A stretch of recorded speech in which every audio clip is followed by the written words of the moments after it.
queuing, signal your intention and add to the queue after they come down. Dr. Naik, thank you very much for your talk. The question I have is, you profess to be a man of peace. You've spoken very eloquently about the idea of peace in Islam. Peace is written in front of your microphone as you stand there. And I agree with you in many senses. But my question is, why then is your message still seen as so controversial?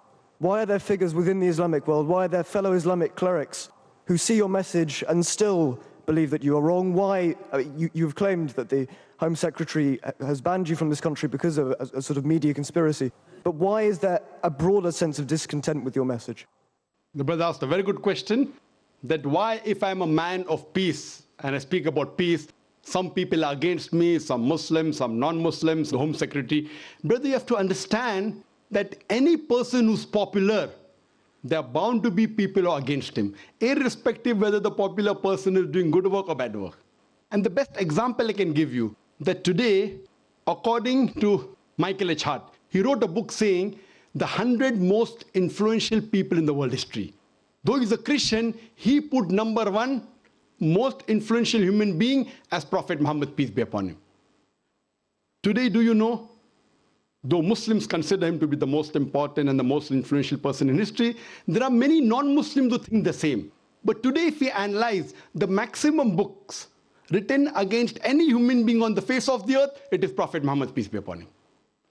The second person he named in his list was Isaac Newton, but because he's not a common man for common human being, he's a scientist. The third person on his list was Jesus Christ, peace be upon him.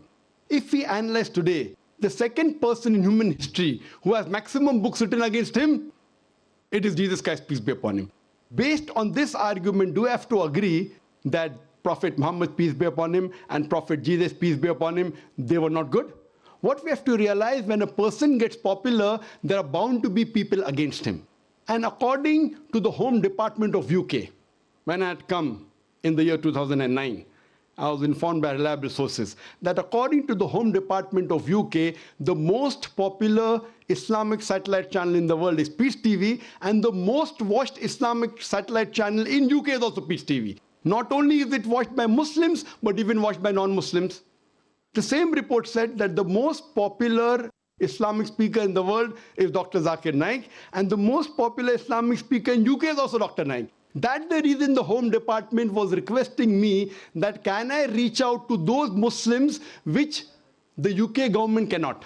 But now, because of the change of government, what I feel, it was more of a political move rather than a legal move.